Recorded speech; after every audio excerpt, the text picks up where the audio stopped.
কথা বলার প্রথমে আমি স্মরণ করছি 2024 সালের আগস্টের 5 তারিখ পর্যন্ত যারা মুক্তভাবে কথা বলার পরিবেশ তৈরি করে দেওয়ার জন্য নিজের জীবন পর্যন্ত দিয়ে গেলেন, শাহাদতের সর্বোচ্চ মাকাম আল্লাহ যেন তাদেরকে দান করেন। আমরা কিছু ভিডিও দেখতে পাচ্ছি, অনেকে বলছে তারা শহীদ হয়নি, তারা নিজেদের বুককে গলির সামনে, অস্ত্রের সামনে পেতে আত্মহত্যা করেছে। তারা কাদের কাছ থেকে কি পেয়ে কি খেয়ে কথা বলছেন আমি জানি না। কোরআনে কারিমে আল্লাহ তাআলা 1500 বছর আগে জানিয়েছেন। শহীদ এই শব্দটা আমাদের এই বাংলাদেশ, ভারত, পাকিস্তানে যেভাবে ব্যবহার হয়, এটা এত সস্তা বিষয় না, অনেক দামি বিষয়। শহীদদের ব্যাপারে কথা যেন মানুষ উল্টা পাল্টা না বলে, এজন্য মানুষের মুখের উপরে আল্লাহ নোটিশ জারি করে দিয়েছে। আল্লাহ পাক বলেন, ওয়ালা তাকুলু লিমান ইউকতালু ফি সাবিলিল্লাহি আমওয়াত বাল আহইয়াউন ইনদা বাল আহইয়াউ ওয়ালাকিন লা তাশউরুন। সূরা বাকারার 154 নম্বর আয়াতে আমি যতগুলো তাফসীর পড়েছি, সব মুফাসসির আয়াতের ব্যাপারে একই বক্তব্য দিয়েছেন। আল্লাহ পাক তামাম দুনিয়ার সব মানুষের মুখের উপরে নোটিশ দিয়েছেন, ওয়ালা তাকুলু, কেউ এ কথা বলবা না যে মানুষগুলো আমি আল্লাহর জন্য জীবন দিয়েছে, এরা মারা গেছে, কথা কখনো বলবা না।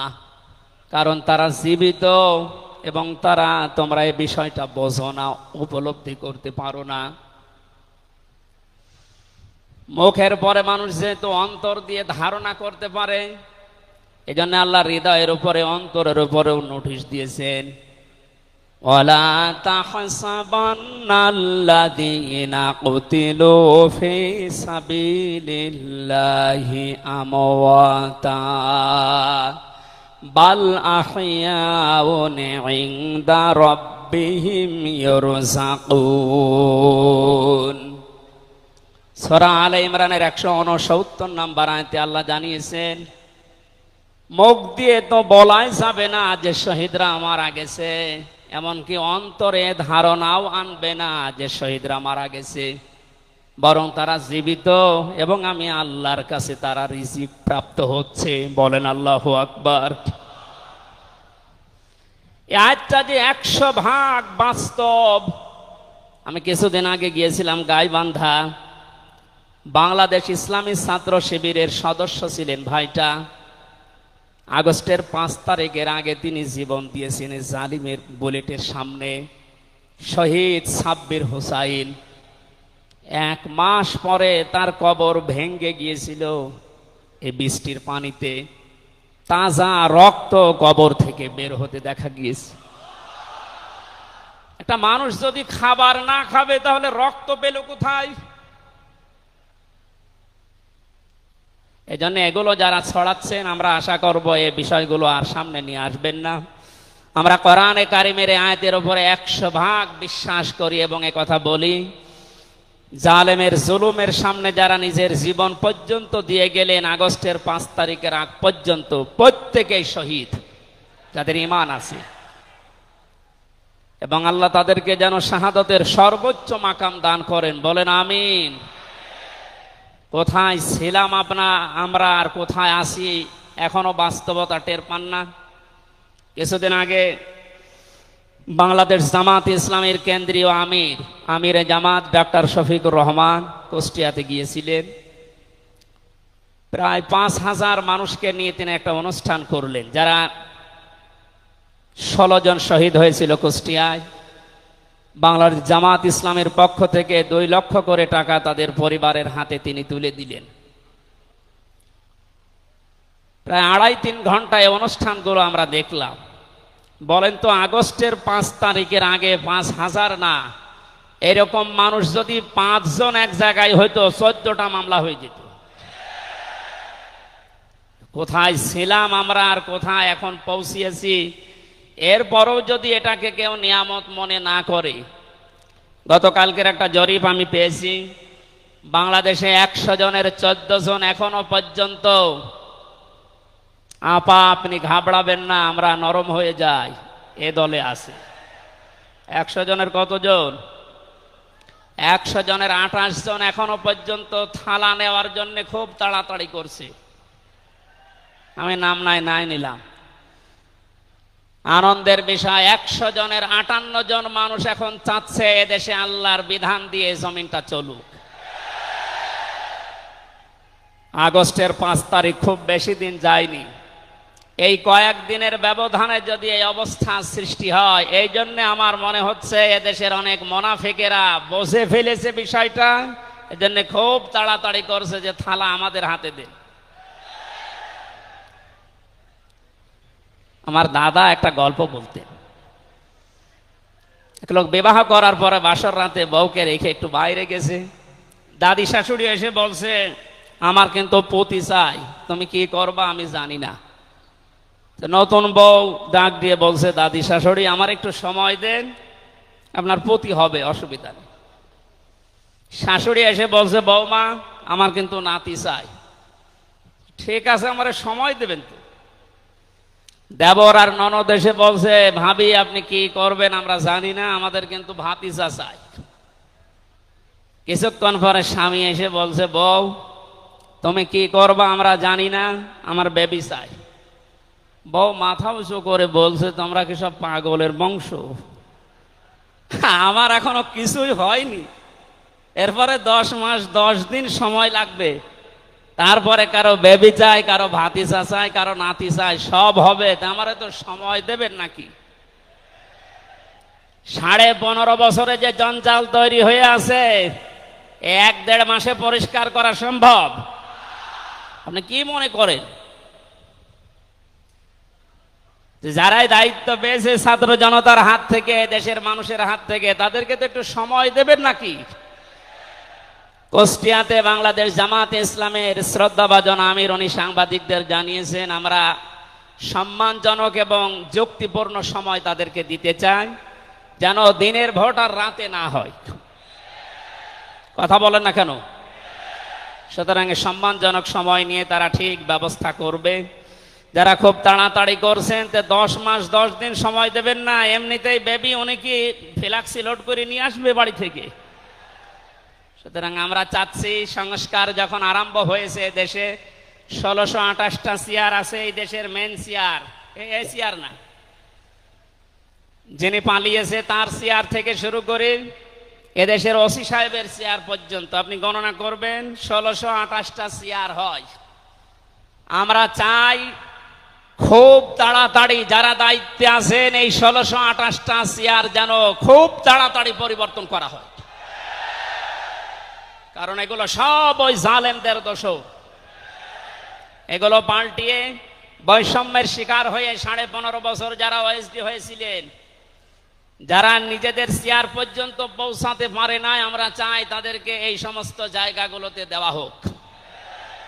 জালেমদেরকে আল্লাহ হেদায়েত দেয় না, তার বাস্তব প্রমাণ কালকের একটা কল রেকর্ড।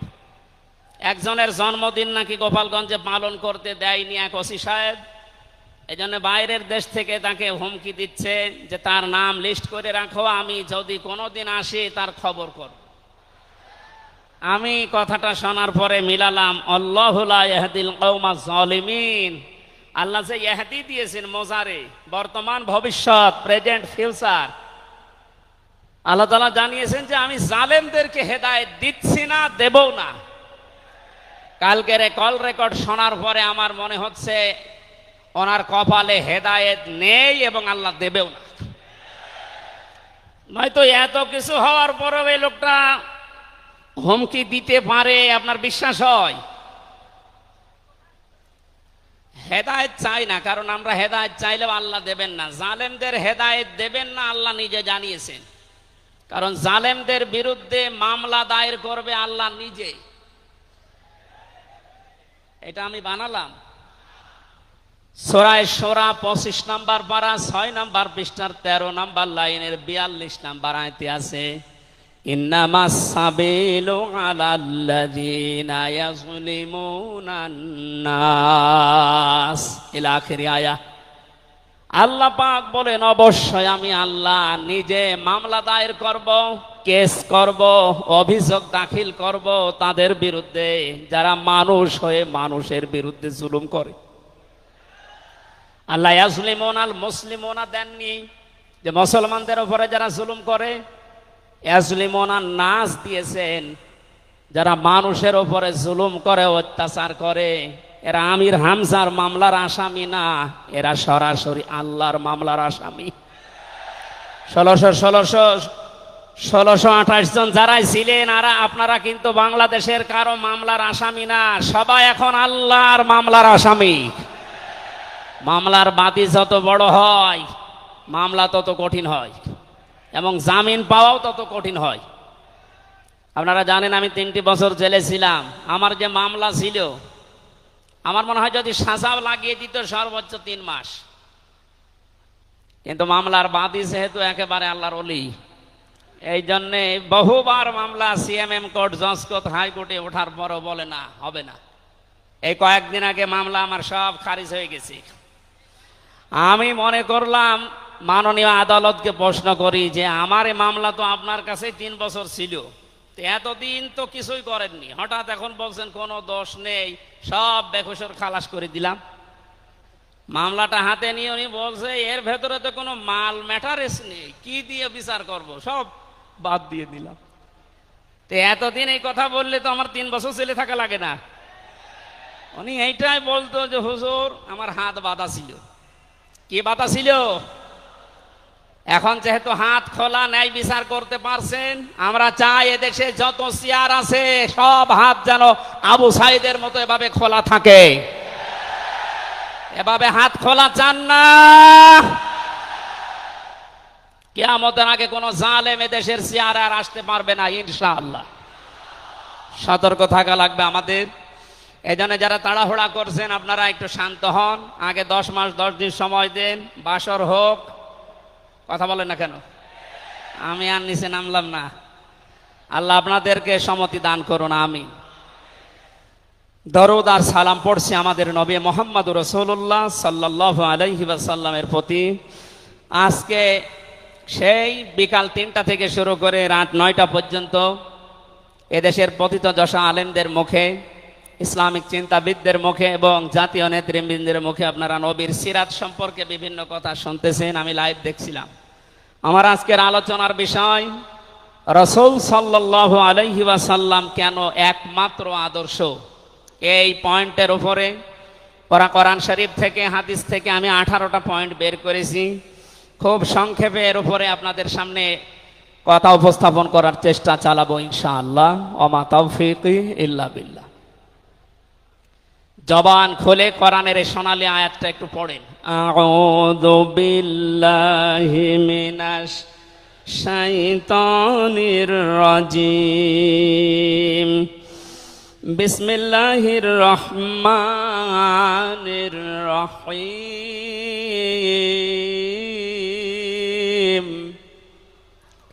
লাকাদ কানা লাকুম ফি রাসূলিল্লাহি উসওয়াতুন হাসানাহ। সাদাকতা ইয়া রাব্বানা। সূরা আহজাব 21 নম্বর আয়াতের প্রথম অংশ আমরা তেলাওয়াত করলাম। আমার আলোচনার বিষয় হচ্ছে বিশ্বনবী কেন একমাত্র আদর্শ। এ পৃথিবীতে বহু মানুষকে আমরা আদর্শের সৈনিক হওয়ার ঘোষণা দিতে শুনি, তারা স্লোগান পর্যন্ত দেয় আমরা সবাই অমক সেনা, ভয় করি না বুলেট বোমা। আজকের আলোচনার পরে এটা ক্লিয়ার হবে, বিশ্বনবী বাদ দিয়ে অন্য কারো আদর্শের সেনার ঘোষণা যদি কেউ দেয়, এ মারা গেলে নবীর সুপারিশ থেকে বঞ্চিত ও চির জাহান্নামী।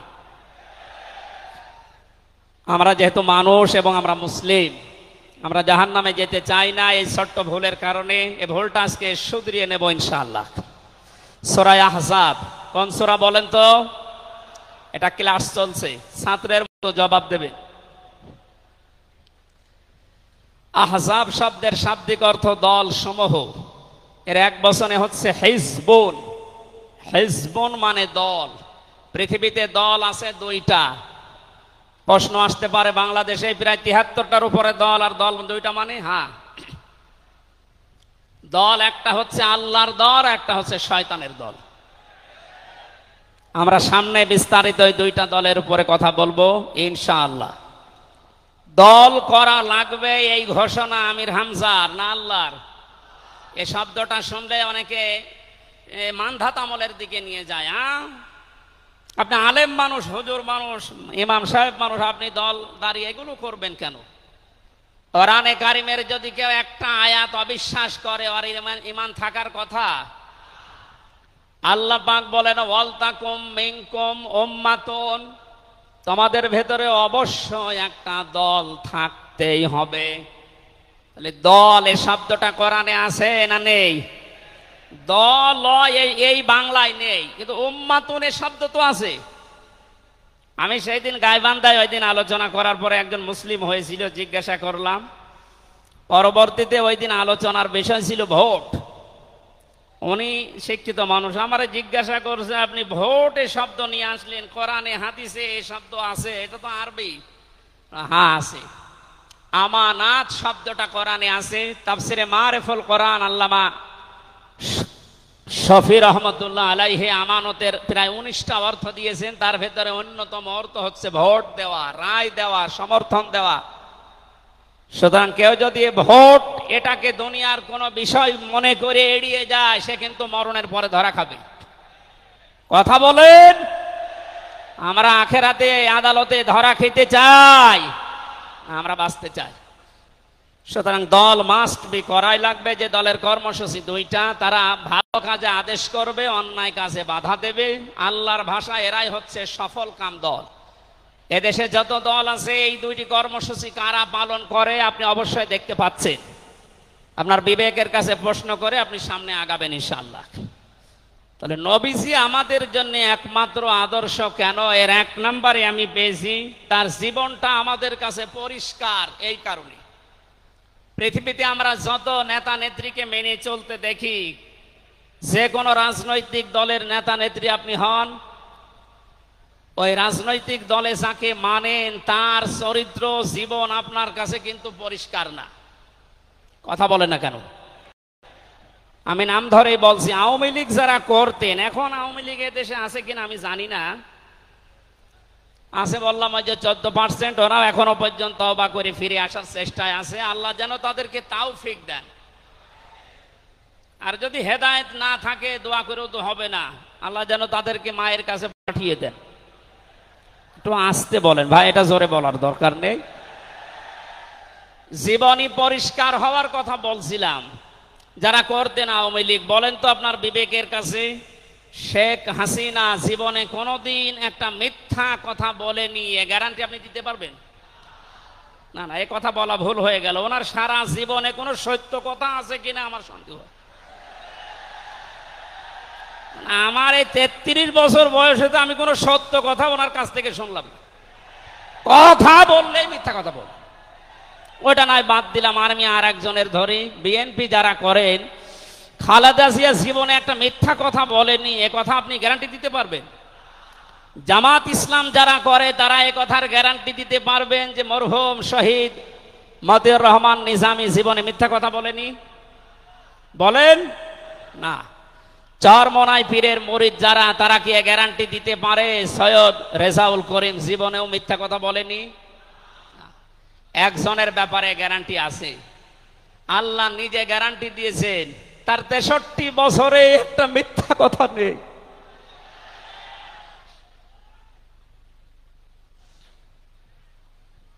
এই জন্য বিশ্বনবী আমাদের একমাত্র আদর্শ হওয়ার কারণ এই যে জীবনে 63 বছরে একটাও মিথ্যা কথা বলেননি। জোরে বলেন আল্লাহু আকবার।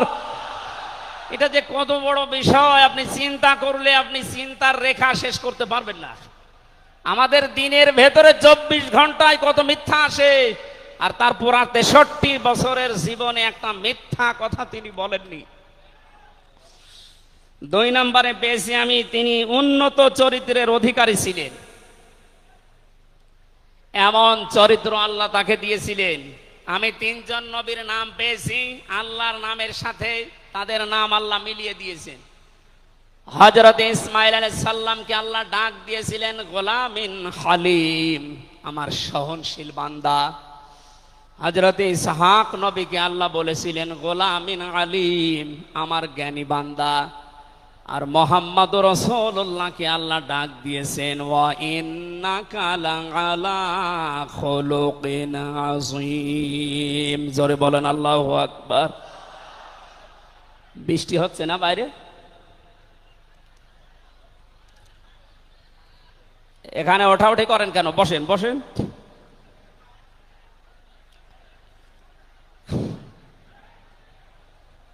এই কোরআনের আলোচনার ভেতরে কথা বললে কিন্তু গুনাহ হবে ভাই, কথা বলা যাবে না। কষ্ট হলে ওইভাবে থাকেন, কথা বলবেন না। 3 নম্বরে পেয়েছি আমি সূরা ইউনূসের 58 নম্বর আয়াতে আল্লাহ তাআলা জানিয়েছেন বিশ্ব নবী তোমাদের জন্য একমাত্র আদর্শ হওয়ার কারণ তিনি শ্রেষ্ঠ সম্পদ। কুল বিফাদলিল্লাহি ওয়া বিরহমাতিহি ফাবিযালিকা ফালিয়াফরাহু হুয়া খায়রুম মিম্মা ইয়াজমাউন। নবী আপনি বলুন, তামাম দুনিয়ার মানুষেরা যা গেইন করে, যা অ্যাচিভ করে, যা অর্জন করে, যা কিছু পেয়ে আনন্দে আছে, আমি আল্লাহর কাছে এই পৃথিবীর শ্রেষ্ঠ সম্পদ হচ্ছে আপনি। জোরে বলেন আল্লাহু আকবার।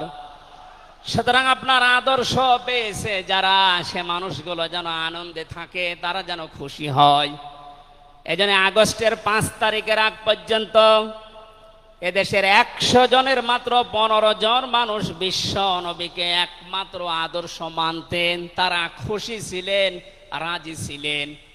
মাত্র 1 মাস কয়েক দিনের ব্যবধানে এই যে 100 জনের এখন 58 জন মানুষ বিশ্ব নবী ছাড়া আর কাউকে বুঝতে চাচ্ছে না। সময়টা যেতে দেন, দেশের 100 জনের 100 জন মানুষ চাইবে বিশ্ব নবী ছাড়া কারো আদর্শ মানি না। সংক্ষেপ করছে, আমাদের প্রধান অতিথি এসে পড়েছেন, এই জন্য 4 নম্বরে পেয়েছি এই পৃথিবীর ময়দানে বিশ্ব নবী মুহাম্মদুর রাসূলুল্লাহ হচ্ছেন আল্লাহর পক্ষ থেকে আমাদের জন্য, বিশেষ করে মুমিনদের জন্য সবচাইতে বড় অনুগ্রহ। সূরা আলে ইমরানের 164 নম্বর আয়াতে আল্লাহ ঘোষণা দিচ্ছেন লাকাদ মান্নাল্লাহু আলাল মুমিনিনা ইয লাকাদ মান্নাল্লাহু আলাল মুমিনিনা ইয বাআসা ফীহিম রাসূলা ইলা আখির আয়াত। অবশ্যই মুমিনদের জন্য এই পৃথিবীর ময়দানে বিশ্বনবী মুহাম্মদুর রাসূলুল্লাহ আল্লাহর পক্ষ থেকে একটা অনুগ্রহ। আমরা এক একটা আয়াতের ভেতরে বিভিন্ন তাফসীর অনুযায়ী যত কথা আল্লাহ জানিয়েছেন নবীর সম্পর্কে, এই প্রচন্ড গরমে আপনাদের কষ্ট হবে যেন আমি খুব সামারাইজ করছি। 6 নম্বরে পৃথিবীর ময়দানে বিশ্বনবী একমাত্র আদর্শ হওয়ার পেছনে কারণ এই, তিনি গোটা জাহানের জন্য ছিলেন একমাত্র রহমত। সূরা আম্বিয়ার 107 নম্বর আয়াতে আল্লাহ এই ঘোষণা দিয়েছেন ওমা আরসালনাকা ইল্লা রাহমাতাল লিল আলামিন। বলেন আল্লাহু আকবার। আল্লাহ আলম বলেন না যে শুধু পৃথিবীর জন্য, আলামিন যত জগৎ আল্লাহ বাজিয়েছেন আর যত জগতে আল্লাহর যত সৃষ্টি আছে, এতানাজ্জালুল আমরু বাইনাহুন্না, প্রতিটি জগতে ওই সৃষ্টি অনুযায়ী আল্লাহর বিধিবিধান নাজিল হচ্ছে। যেখানেই যেই সৃষ্টি আছে প্রত্যেকটা সৃষ্টির জন্য মুহাম্মদুর রাসূলুল্লাহ হচ্ছেন আল্লাহর পক্ষ থেকে রহমত। বলেন সুবহানাল্লাহ। সেই রহমতকে হযরতে হালিমাতুস সাদিয়া চিনেছিলেন। কোলে নেওয়া থেকে শুরু করে বাড়ি পর্যন্ত যেখানে নিয়ে গেছেন, সিরাত ইবনে হিশাম বলছে সব জায়গায় হালিমাতুস সাদিয়া বিশ্ব নবীর মাধ্যমে আল্লাহর রহমত পেয়েছিলেন। সিরাত বিশ্বকোষের ভেতরে পেয়েছি আল্লাহর নবীকে হযরতে হালিমাতুস সাদিয়া যেদিন কোলে তুলে নিলেন, হযরতে হালিমা বলেন আমার স্তনে দুধ ছিল না। মুহাম্মদুর রাসূলুল্লাহকে কোলে নেওয়ার সঙ্গে সঙ্গে আমাদের স্তন, আমার স্তন দুইটাই দুধে পরিপূর্ণ হয়ে গেছে। আমি ডান স্তন তাকে দিলাম, তিনি পান করলেন। বাম স্তন তাকে দিয়েছি, সঙ্গে সঙ্গে তিনি মুখ বের করে নিলেন। হযরতে হালিমা বলেন আমি একবার, দুইবার, তিনবার মুহাম্মদুর রাসূলুল্লাহর মুখে আমার স্তন দিয়েছিলাম। তিনবারই মুহাম্মদ সাল্লাল্লাহু আলাইহি সাল্লাম স্তন থেকে মুখ বের করে নিয়েছেন। চোখের ইশারা দিয়ে যেন আমাকে বসাতে চাই, মা হালিমা জোর করেন কেন? ডান স্তন এটা আমার অধিকার ছিল, আমি পান করেছি। বাম স্তন এটা আমার অধিকার না। আমি জানি আপনার একটা সন্তান আছে, তার নাম আব্দুল্লাহ, এটা আমার দুধ ভাই আব্দুল্লাহর অধিকার। ও মা হালিমা, পৃথিবীতে আমি ভাইয়ের হক নষ্ট করার জন্য আসি না, এসেছি ভাইয়ের হক ফিরিয়ে দেওয়ার জন্য। ঢাকাবাসী, যেই নবী মায়ের কোলে বসে ভাইয়ের হক নষ্ট করেন নাই এই রবিউল আউয়াল মাসে, সেই নবীর উম্মত আমরা এখন যারা দাবি করছি, অধিকাংশ গুলোই দেখতে পাই যত বড় হচ্ছি তত ভাইয়ের হক মারার জম হচ্ছি। এটা তো রবিউল আউয়ালের শিক্ষা ছিল না। হযরতে হালিমা বলেন তাকে যে গাধার উপরে তুললাম, দুর্বল ছিল, সঙ্গে সঙ্গে সবল হয়ে গেছে। বাড়িতে পৌঁছাতে দেরি, কুয়ায় পানি ছিল না, কুয়া ভর্তি হয়ে গেছে। খেজুর গাছে খেজুর ছিল না, বিশ্বনবী মুহাম্মদুর রাসূলুল্লাহ যেহেতু রহমত, আমার খেজুর গাছে খেজুর পরিপূর্ণ হয়ে গেছে। সুতরাং ওনাকে যেখানেই নেওয়া হয় সেখানে যদি রহমত আসে, আমাদের এই মাথা থেকে পা পর্যন্ত, রান্নাঘর থেকে আন্তর্জাতিক জীবন পর্যন্ত, আজকের এই সিরাত অনুষ্ঠানে যদি সিদ্ধান্ত নিয়ে যেতে পারি সব জায়গায় তাকে ছাড়া কাউকে মানব না, অবশ্যই আল্লাহ পাকে 56,000 বর্গ মাইল রহমত বরকত দিয়ে ভরে দেবেন। কথা বলেন ঠিক কিনা? আল্লাহ যেন এটা দেন আমাদের মাধ্যমে, বলেন আমিন। 6 নাম্বারটা 7 নাম্বারটা খুব গুরুত্বপূর্ণ, এইটার ব্যাখ্যা করার জন্য আমি 8-10 মিনিট সময় নিলাম, একটু খেয়াল করবেন। বিশ্বনবী আমাদের একমাত্র আদর্শ, এই কারণে 7 নাম্বার পয়েন্টে আমি কোরআন থেকে নিয়েছি। গণা মাপের গ্যারান্টি শুধু তার আদর্শ অনুসরণের মাধ্যমে। পৃথিবীতে বহু মানুষ আছে, বহু বিশ্ব নেতার দাবি অনেকে করছে, অনেকে বিশ্ব মানবতার দাবি করছে, অথচ বিশ্ব নেতা হওয়ার জন্য যে 7টা কোয়ালিটি লাগে আমরা অধিকাংশ মানুষের ভেতরে পাই না, আন্দাজে শুধু ঢোল বাজায়। এ পৃথিবীতে বিশ্ব নেতার দাবি করতে পারেন নবীরা, রাসূলরা, কথা বলেন ঠিক কিনা? এই পৃথিবীতে বিশ্ব নেতৃত্ব দেওয়ার দাবি করতে পারে নবী রাসূলরা, এ কথার সাথে একমত আছেন? আমরা একজন নবীর নাম বলছি, হযরত ঈসা রূহুল্লাহ। তিনি জন্মের পরে তার জাতির লোকেরা তাকে অবৈধ, হারামজাদা, এরকম উল্টা পাল্টা নাম দিয়ে ডাকতো। হযরতে মরিয়ম আলাইহিস সালামের কাছে যখন জিজ্ঞাসা করেছে জাতির লোকেরা বিয়ে হয়নি, সন্তান পেলে কোথায়, খুব খেয়াল করে শুনবেন। হযরতে মরিয়ম ইশারা দিয়েছিলেন দোলনার দিকে, ফাশারাত ইলাইহি ক্বালু কাইফা নুকাল্লিমু মান কানা ফিল মাহদি সাবিয়্যা। তিনি ইশারা দিয়ে বললেন এই যে দোলনায় যে ছেলেটা আছে ওকে জিজ্ঞাসা করো ওর জন্মের পরিচয় বলতে পারবে। ওরা বলছে ছোট্ট বাচ্চা কথা বলবে কি করে? সঙ্গে সঙ্গে দোলনা থেকে হযরতে ঈসা তার এই জাতির লোকের এই কথার উত্তর দিয়েছেন, জবাব দিয়েছেন, ক্বালা ইন্নী আবদুল্লাহ আতানিয়াল কিতাবা ওয়া জাআলানি নাবিয়্যা ওয়া জাআলানি মুবারাকান আইনামা কুনতু ওয়া আওসানি বিস-সালাতি ওয়াজ-যাকাতি মা দুমতু হাইয়্যা। বলেন আল্লাহু আকবার।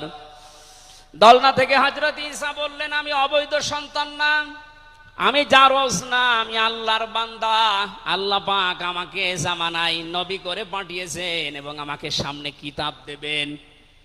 আমাকে তিনি ওসিয়ত করেছেন, আদেশ দিয়েছেন আমি যেন সালাত আদায় করি, যাকাত আদায় করি যতদিন আমি জীবিত আছি। আমার মা আর বাবার সাথে, মায়ের সাথে যেন আমি ভালো ব্যবহার করি। এখানে কয়েকটা পয়েন্টের দিকে তাকান। হযরতে ঈসা তিনি নিজের পরিচয় দিতে গিয়ে প্রথমে বললেন, আমি আব্দুল্লাহ, আল্লাহর বান্দা। আল্লাহ আমাকে জামানার নবী করে পাঠিয়েছেন এবং কিতাব সামনে আমাকে দেবেন।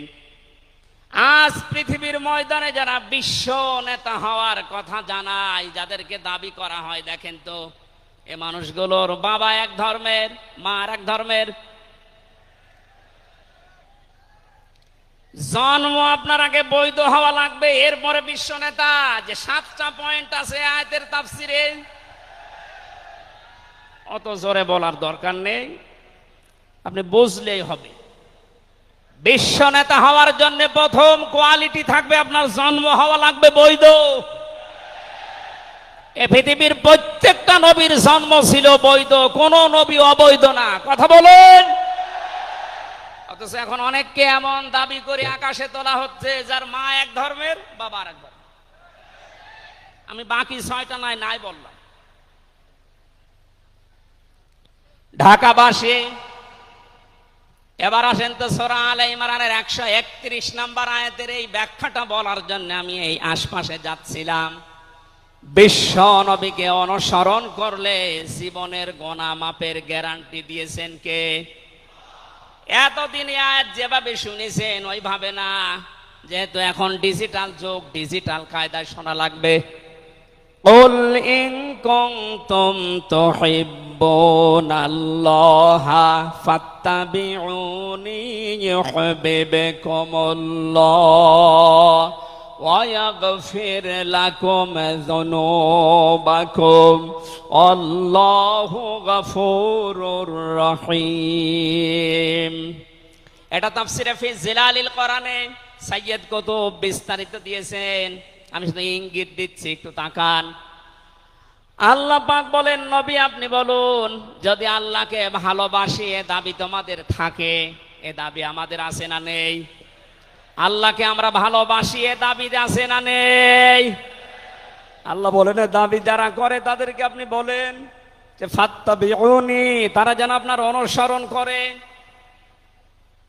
আল্লাহ পাক বলেন তারা যদি আপনার অনুসরণ করে ইউহিব্বুকুমুল্লাহ, আমি আল্লাহ নিজেই তাদেরকে ভালোবাসা আরম্ভ করব। আমি যদি কাউকে ভালোবাসি তার জীবনের অপরাধগুলো মাফ করে দেই, আমি গফুর, আমি রহিম। এ পর্যন্ত বাংলা অর্থ ছিল। এবার আসেন ব্যাখ্যায়। এদিকে আসেন আপনারা, এদিকে আসেন। ফাত্তাবিউনি, আমার অনুসরণ করো, আমাকে দেখে দেখে চলো। এখন এই অনুসরণ করা লাগবে কি নবীজির জীবনের আংশিক না পূর্ণাঙ্গ? আরো জোরে বলেন, আংশিক না পূর্ণাঙ্গ? আব্দুল্লাহ ইবনে উবাইয়ের দিকে তাকান, এ লোকটা অনুসরণ করেছিল কিন্তু আংশিক। এই জন্য মুনাফিকের সর্দার হয়ে মারা গেছে। কথা বলেন ঠিক কিনা? তার নামাজ ছিল রসুলের মতো, রোজা ছিল রসুলের মতো, নবীজির পেছনে হজ করেছে, নবীজির সাথে, বিশ্ব নবীর সাথে ইফতারি করেছে, কিন্তু বিশ্ব নবী এই পৃথিবীর নেতা এটা সে মানত না।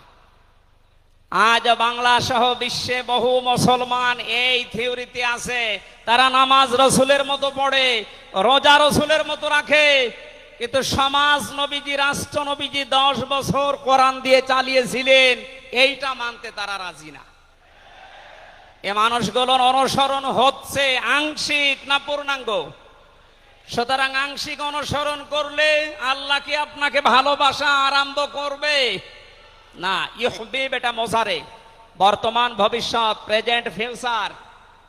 যখন আপনি পূর্ণাঙ্গ অনুসরণ করার জন্য দাড়ি থেকে, মাথা থেকে শুরু করে পা পর্যন্ত, রান্নাঘর থেকে শুরু করে আন্তর্জাতিক জীবন পর্যন্ত সব জায়গায় বিশ্ব নবীকে অনুসরণের সিদ্ধান্ত নিয়ে নেমে পড়বেন, আল্লাহ তখন ভালোবাসা আরম্ভ করবে। এই আয়াত অনুযায়ী দেশে এখনো যারা পূর্ণাঙ্গ অনুসরণ আরম্ভ করেননি, একটু নিজের দিকে তাকিয়ে ভাবেন তো। আপনি 14 বার হজ করতে পারেন, 24 বছর রোজা রাখতে পারেন, প্রতিদিন 72 রাকাত নামাজ পড়তে পারেন নফল, কিন্তু এখনো পর্যন্ত আল্লাহর ভালোবাসা আপনি পাওয়া শুরু করেন। এ কথা বুঝে এসেছে? সুতরাং আমাদের অনুসরণ হবে কি আংশিক না পূর্ণাঙ্গ? আরো জোরে বলেন।